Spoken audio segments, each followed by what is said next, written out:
There is a difference between racism and racial prejudice. Where did it all begin? Apostle Frederick K.C. Price asked, why should color make a difference? Is one race inferior to another? Apostle Price states that the main root of opposition to interracial marriage is built on fear, ignorance, ethnic pride, and a superiority-based attitude. Was Ham really cursed? If Allah and Jehovah is the same God, shouldn't the Holy Bible and the Holy Quran say the same thing? Is Islam the black man's religion? And whose report will you believe? Was Jesus white, or was he a composite man made up of the entire human race? Could the Apostle Paul of the New Testament have been a black man? These questions, and many more, are answered in this dynamic, one-of-a-kind teaching on race, religion, and racism. I can't tell your kids who to go with and who not to go date. Not my responsibility. If you don't want your kids dating somebody, then you control it. But you control it a long time before they ever get to be dating age. You talk about we're friends. We can be friends with everybody. We are not prejudiced, but we are not going to date this group of people. It's not in our culture to do it. We're not going to do it. Now, listen carefully. It's not that I'm trying to belabor the issue, but I want to have continuity. And so what I have to deal with today, it's important to understand that part again and have it fresh in your mind so that we can make the connection. Now, one of the things that you need to understand about a minister of the gospel, there is a science that is called building a sermon. And the plan of building a sermon is that you have an introductory statement, then you have a body of your message, and then you have your conclusion. Now, in any situation, whether it's in ministry or in law, a court of law, there's an opportunity for the lawyers to have their final closing statements, their summation. And the summation is the compilation of everything that went on before and put in a nutshell, and it is not taking something out of context. The last thing you say is summing up everything you said before. If you took something out of the middle of it, then you could be accused of taking something out of context. But when you take that which is at the very end of it, the end of it is the end of everything you said before. So you're not taking anything out of context. Now, I want to do something, and this might be embarrassing for some people, so you do not have to participate in. There is no reason why you have to do this. But I want to do something because I'm dealing with principle here. And the principle, in my opinion, and by the way, for those of you that are first-time viewers or visitors here at the church, I'm teaching on a series called Race, Religion, and Racism. And racism is rampant not only in the nation, but it's unfortunately rampant in the church of the Lord Jesus Christ, and that's my area of expertise. I'm a Christian, I'm a minister of the gospel, I'm a pastor of a church, and I'm concerned about racism in the church. I'm not trying to change the society as such. I'll leave that to whoever is called to do that. But I know what I'm called to do, and so I'm going to deal with this, and that's what I'm dealing with now. Now, what I want to do, and like I said before, I'm not trying to put the finger on an individual or try to make the person look bad. I could do that by mentioning the person's name. That's not my purpose. I'm dealing with a principle. And it's unfortunate that our society doesn't deal too much in principles anymore. But I deal with principles. I live by principles. So what I want to do is I want your, this is a roving reporter. I want your candid reaction to what you just heard. You're sitting in a church, and your pastor gets up and says what he just said. How does it strike you? What does it leave you with? What impression do you draw from his comments or his remarks? I mean, you can't be unaffected. Some way you've got to have some kind of idea within you that this person said all this because of. Got to be some reason why a person said that. So what I want to do, I'm going to roam around. I'm going to take this microphone. I'm going to put you on camera if you want to be. If you don't want to be, I'm not trying to put you on the spot. But I've done many things to try to resolve this situation, and I have been unsuccessful. And I'm hoping that maybe by nationwide television, it'll bring this thing to closure. That it'll just make folks so cotton picking mad, so upset, so bent out of shape that they'll be forced to deal with it. Amen. Okay, and I don't have a problem with it. So I'm going to ask you. So I want you, if you say you don't want to do this and you don't want to be on camera because you're going to be seen on nationwide TV. Plus, this might be your debut. Who knows? Some movie producer may see you and say, "I need her in my movie." But anyway, so if you don't want to do this, just when I come towards you or ask you, just go. Okay, fair enough, no problem. But I want others to see. People all over the nation, they're going to hear that. You can't listen to that without getting some kind of an impression. I mean, it sends some sort of, I don't know what it is to you. I know what it sends to me, but maybe I'm blind. Maybe I'm deaf. Maybe I'm wrong. Maybe I can't see. But I want to see if anybody else picks up what I think I picked up. Okay? So if you don't want to participate, no hard feelings at all. But I just have an idea that I want to do this. So if you don't want to participate, just let me know. You willing to participate? Okay. You heard it. Just what impression do you draw from it? I got the impression that he was racist and prejudiced against blacks in particular. All right. I'm sorry. I want to also ask you to say this. I want you to tell me what ethnicity you are. And nobody gonna be able to figure out what you are. But you tell me. Well, I want to know whether you, what are you? Black. Okay. Now, if you don't want to do this, just say, Okay. Okay. I'm Hispanic. I received the same impression. I think that he's prejudiced and he was talking against black. Okay.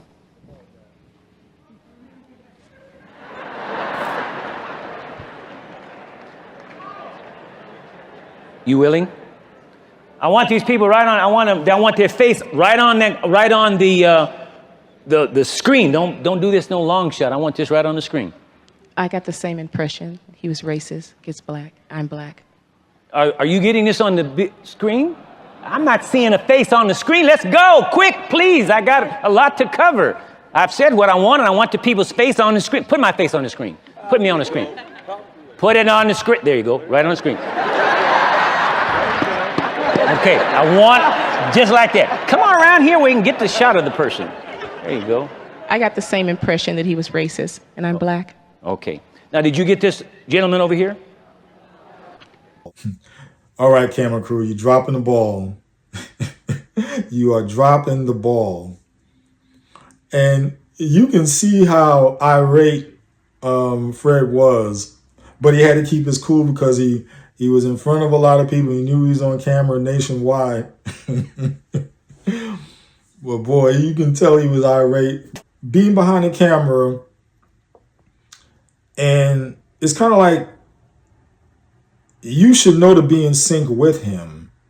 His movements, certain things he will say, and then and then who's ever behind the camera or in a production room, wherever, then they'll know to put on, say, certain photos that he wants. So it's teamwork, and you have to be in sync with each other. And he was definitely frustrated that particular day on the teamwork. Okay. I said that I received the same impression. He was definitely talking against black people. And who are you? And I'm a Hispanic. Thank you. Okay. Okay. You mean these cameras? You don't have a telephoto lens. You can't get without having to get right up on top of I have to wait for the wire. You willing? Can you get this lady? Whoop, excuse me. Can you get this lady right here? I gotta move. You guys are messing me up. I'm black, and I was dumbfounded that I would be in church and hear a minister say such a thing. So what's your impression of what he said? That it was definitely racist. Thank you. You willing? Can you get this lady on? I feel that he was very racist, and I didn't like what he had to say. and I'm black. Okay. You willing? I feel that he was racist, double-minded, contradictory, and I am Caucasian. All right, I don't want to take a whole lot of time, and I think, and then I'm going to do another thing and get it. Is there? Do we have any? Let's see. That was we had Hispanic, we had Caucasian, we had black. Do we have any Asian that would be willing to comment?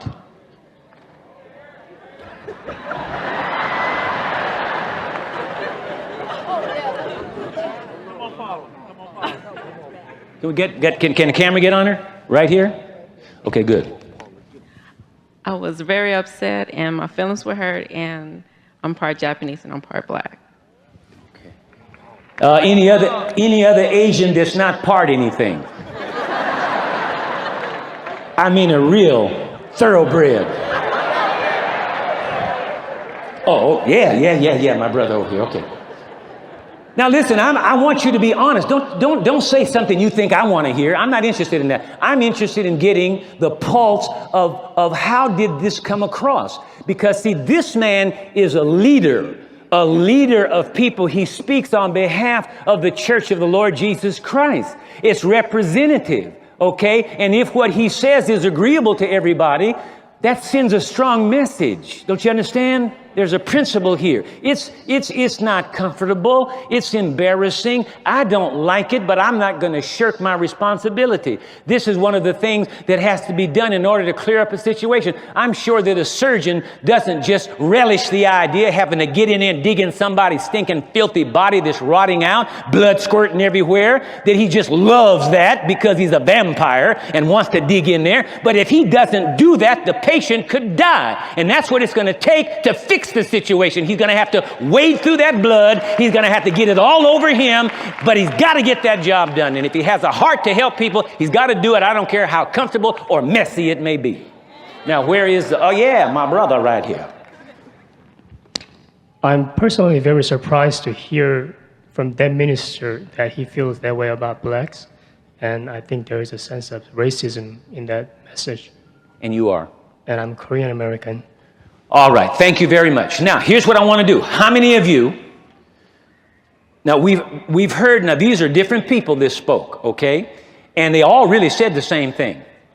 How many of you got the same impression? Would you lift your hand? Wave your hand. Now, cameras, pan this whole audience. Pan it. Get it. I want you to keep on waving. I want to get enough of this. Wide shot, get a wide shot. Maybe you can do the overhead shot. Hurry up. Pronto. Vámonos. Quickly. Well, no, we can't. Yeah, that's it. Get the hands. All right, thank you. Because this is important. Now, I closed with this last time. This tape was given to me by a delegation of black ministers who were hurt, outraged, and bewildered by its content. They were doubly mystified by it coming from a ministry which was held in such high esteem in the charismatic community. They came to me because of my long-standing relationship with this ministry. I had to respond. Now, I'll say this, I know that this is probably uncomfortable for some people, okay? I know it's uncomfortable for some white people. I know that it's uncomfortable for some black people. In fact, I know we got black people here right now and black people that'll be watching this program, and they'll be saying, Fred Price, why don't you shut your mouth and leave things alone? We have the opportunity to ride in the front of the bus. You keep messing with us, they're going to put us back in the back of the bus. And why don't we never had it so good? Why in the world don't you leave this thing alone? Okay, well, you know, to each his own. I have an assignment from God, and I got to deal with this. Messy, I don't really like it. I wish it had been dealt with before I got here, but I'm committed. I'm committed to do the job God assigned me. And you black folk, you need to get your head screwed on right and listen, and recognize this fact. You may think that you got it real good right now because you riding in the front of the bus. But I want to tell you right now that if the United States government, the Congress of the United States, enacted a law and decided to deport all black people and send them back to Africa, I wonder how many of your white friends would be willing to go back to Africa with you. And I wonder how many of you black folk are the white folks going to leave here when all the rest of us are on the boats heading back to Africa. If we don't learn how to stand together, not against anybody, but once and for all in our lifetime, stand for us.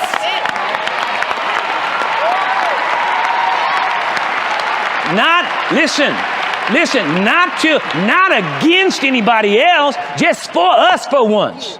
See, you white people need to understand, and that's why this thing is so messy. And I told you before, I didn't start this mess, and none of you that are present and alive today, none of us started it, but we're the beneficiaries of what our founding fathers have passed on from father to son, from father to son, from father to daughter, from father to daughter, down through the years. And a lot of it, even if you weren't directly taught, it's been subliminal. And so it's there because it's the whole warp and woof of this society. And so we've got to learn that we've got to stick together. All white people stick together. If there's a choice to be made as to whether they're going to support black folk or white folk, they're going with the white folks. And there's nothing wrong with that. You ought to go for your team. You're kind of a poor player if you're not for your team. You sitting over there rooting for the other team to win.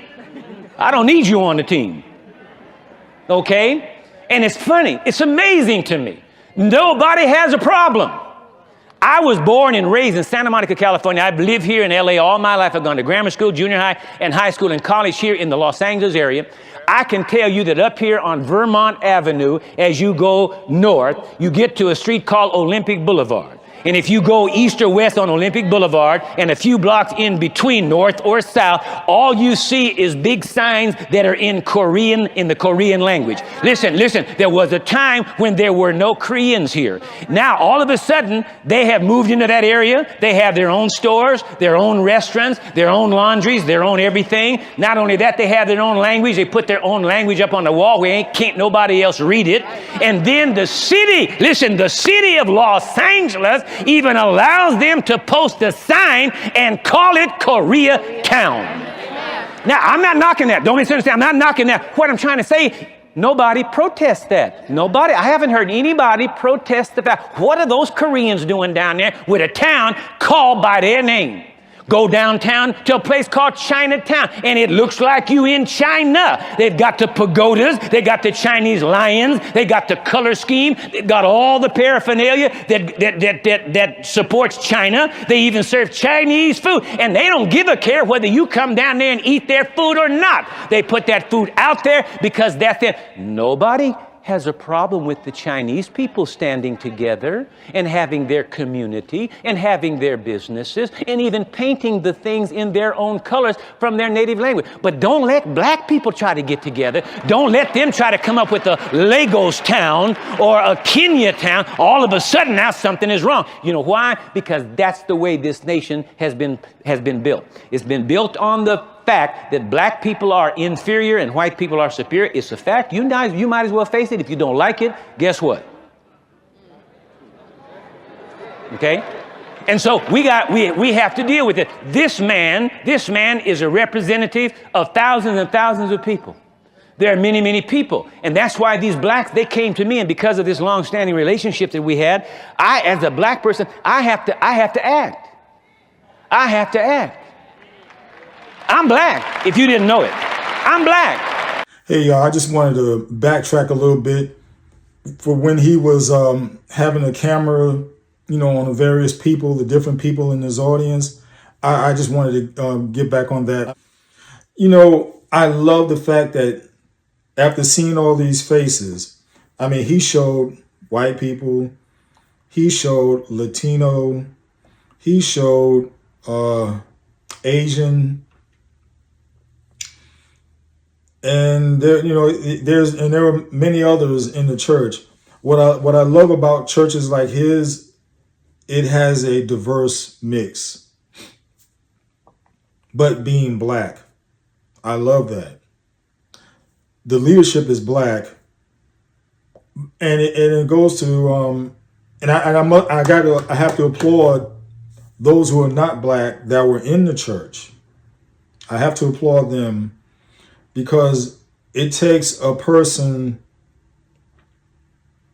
it takes a strong-willed person. I'll put it that way. It takes a person who's looking for righteousness, who's looking for truth, and not going to pander to the whims and ways of the traditional route. I'll put it that way. So I love the diversity that he had in his church. Now, I hadn't seen it lately, so I don't know how it is now. Maybe I'll get into his son a little more and check him out. But at that time, I love the diversity. I love churches like that who have an open arms to all cultures. All cultures. I love that. Very black. And I'm going to tell you, as we go on to it, why I have never said anything about it before. I thought it was unnecessary. I thought that people would get to a certain spiritual level where it wouldn't make any cotton-picking difference what color you are, that you would judge me by my character and by my worthiness rather than by my color. But I found out that people, even in high spiritual places, still apparently have some kind of a problem with my color. So I decided I need to come on down to the people that are going to ultimately support me, and we're going to be on the boat together, and you ain't going to be standing on the curb or on the shore watching me go. Okay?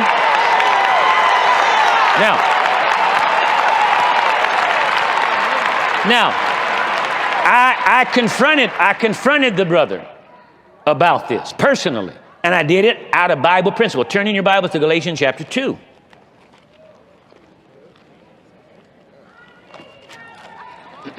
Galatians chapter 2.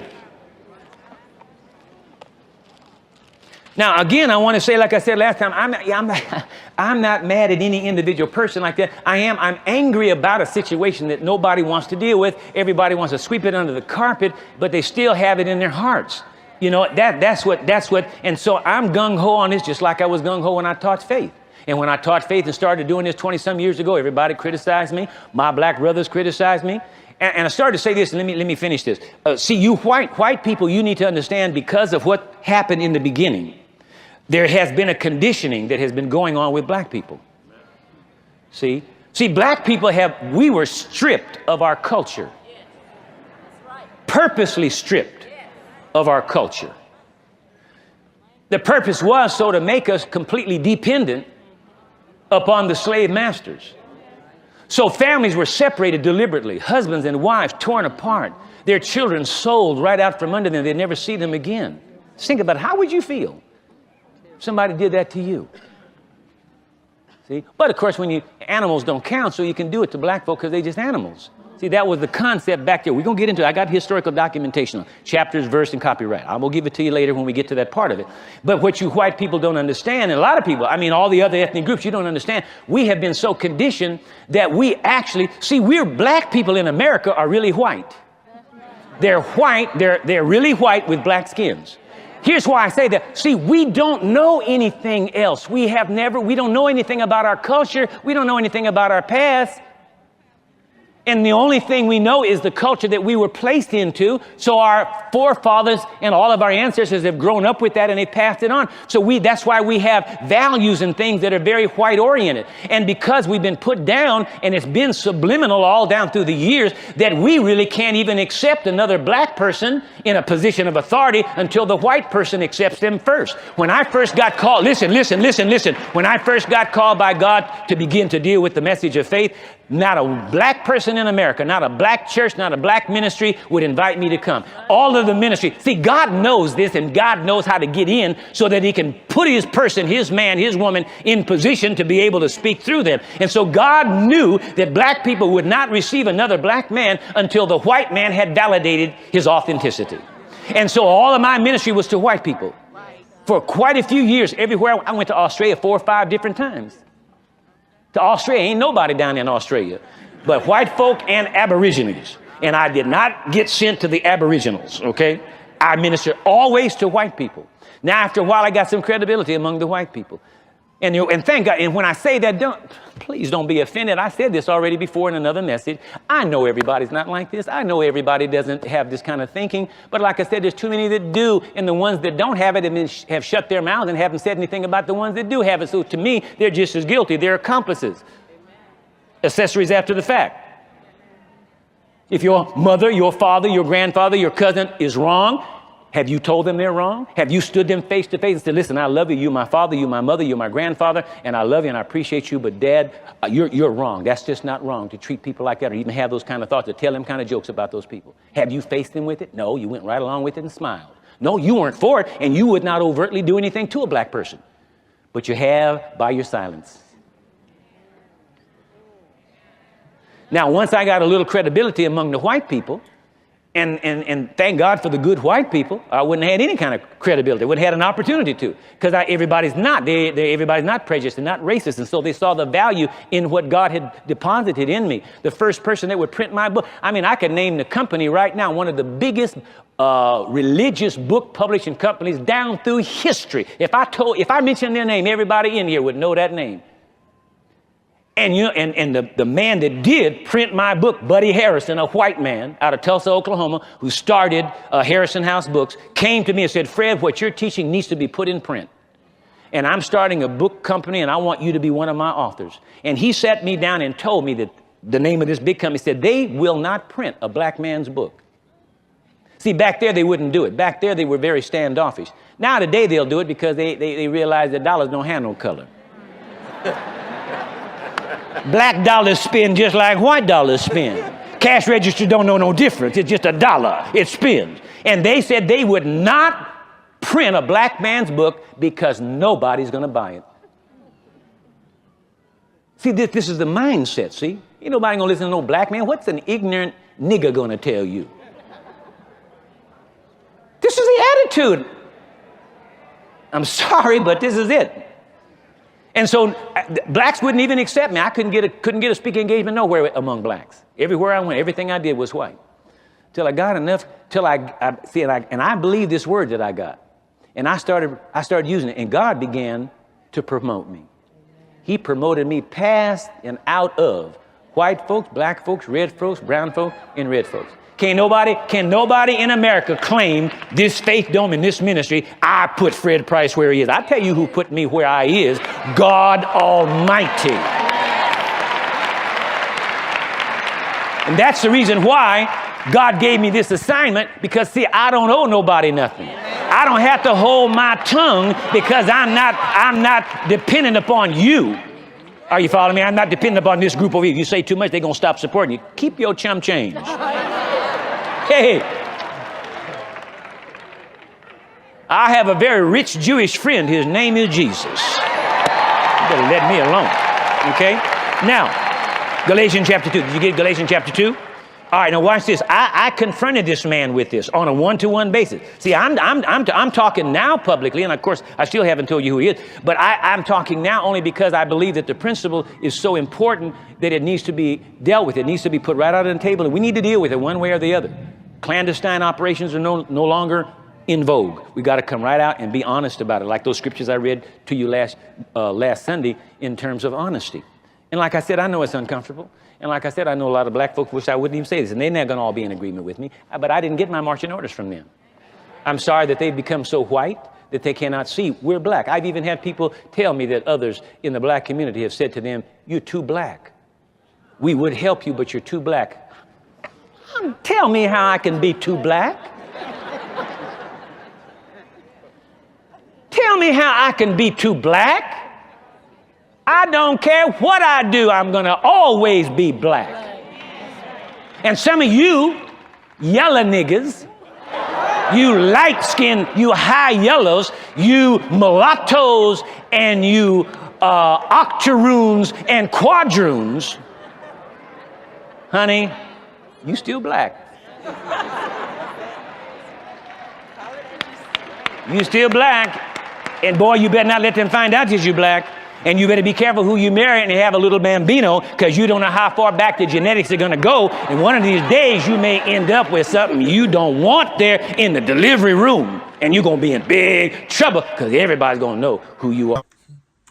Now, what I want to emphasize is the points he made about how you have these other cultures who have,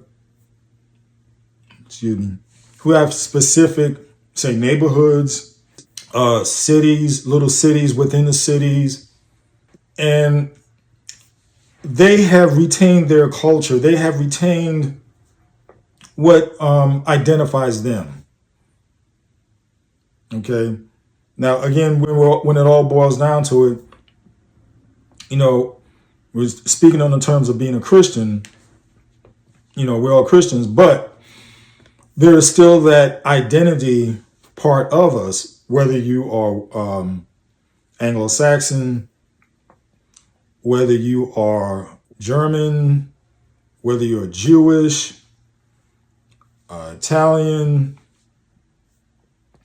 Japanese, Chinese, Korean, all of these peoples have retained their culture, so to speak.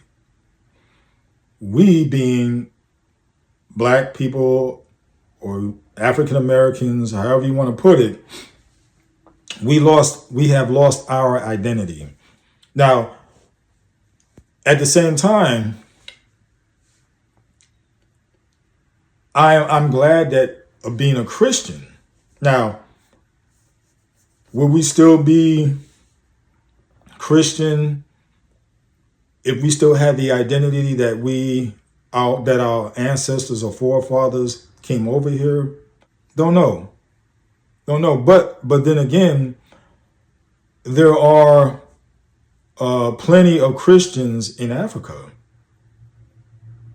There are plenty of Christians in Africa. But the main thing I just wanted to point out is the cultural significance. It seems like our culture is being ghetto. I'm just going to put it out there. It seems like our culture is ghetto. Whereas you can look at any other people and it's not about being poor. See, it seems like our situation, what we embrace is about being poor and not having the intellect. I mean, let's be honest. Let's be real about this now. It seems like we embrace ignorance. We do. We embrace ignorance. I'm just putting it out there, raw as it can be. And I hate that.